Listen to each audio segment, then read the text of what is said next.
Straight into business day we go, and the stories that they are talking about, the first one, red tape gets rap as French firm quits. That's the one they're leading with. Total Energies withdraws from Brulpadda and Leipat gas projects, and the African Energy Chamber expressing disappointment at French Energy Total's Energy's withdrawal from the gas field project in South Africa, attributing the decision to regulatory obstacles that hamper companies trying to develop energy sector projects. So that's the big one they're looking at.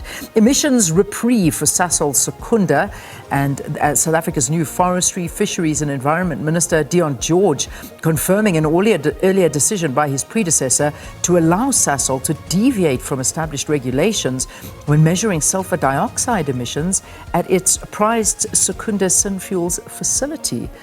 There's the photograph on the front page, and this is all focusing in on a questionable outcome. You heard that in our news. Opposition candidate Edmundo Gonzalez and opposition leader Maria Corina Machado addressed supporters after the National Election Council of Venezuela announcing that Nicolas Maduro was victorious for a third term, having office until 2031. And then finally, ministry to review power pricing policy. And then, again, AGOA renewal unlikely before 2025 expiry.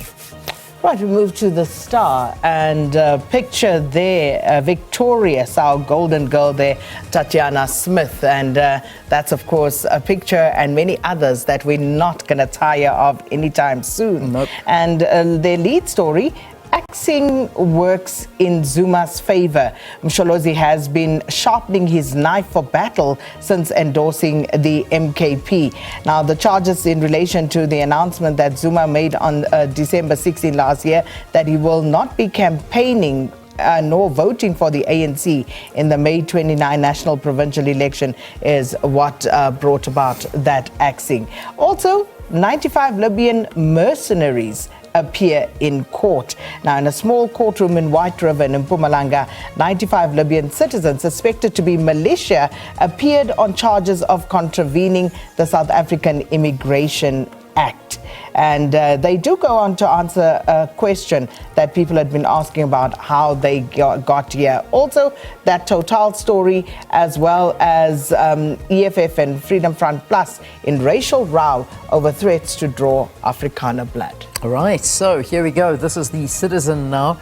And one of our other medalists on the front page of the Citizen, obviously going to print a little bit before Tatiana Smith winning gold, but this is such a great victory as well for mountain bike rider Alan Hatherley, securing a bronze medal for Team South Africa on day 3 of the Olympic Games in Paris, the first South African cyclist to earn a medal at the Games since 1956. Well done, well done, well done. That's a great accolade for our medalists there. So heroes welcome for Alan Hatherley. Then we've also got them talking about from helper to winemaker, Snaith Pips tarry at post again, and the ANC may have expelled Jacob Zuma as a member, but his new MK party is behaving like playground bullies with its plan to form a trade union federation in a political strategy to nail the party. That's according to analysts. And then the Sowetan, and they have a picture there of the 95 Libyan nationals who appeared in court in White River in Mpumalanga yesterday. Now, military trainee speaks how we landed in South Africa. Cadet claims that they were recruited by a Libyan tycoon who funded their trip only to disappear weeks ago, and Saudi media links the group to a militant organization affiliated to Libya's army commander. Also on top there, we need funding for VAR, that's SAFA's Danny Jordan, and a rise and fall of ANC strongman, that's Mandla Msibi, who was also expelled from the party. Well, there you go. That's the front pages of the newspapers, and then of course the SABC website also keeping you updated. That's sabcnews.com.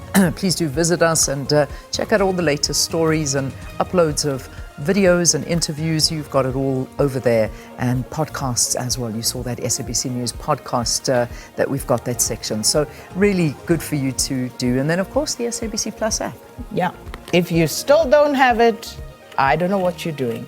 But if you have the old one, there's a newer version. So delete that one and get the new improved one. And if you still don't have it, don't take our word for it. Ask your friends and then download it for and then come yourself. talk to us. Yeah, no, but seriously, enjoy it. It's all there for you. Just register and you're able to use it free of charge. That's SABC Plus.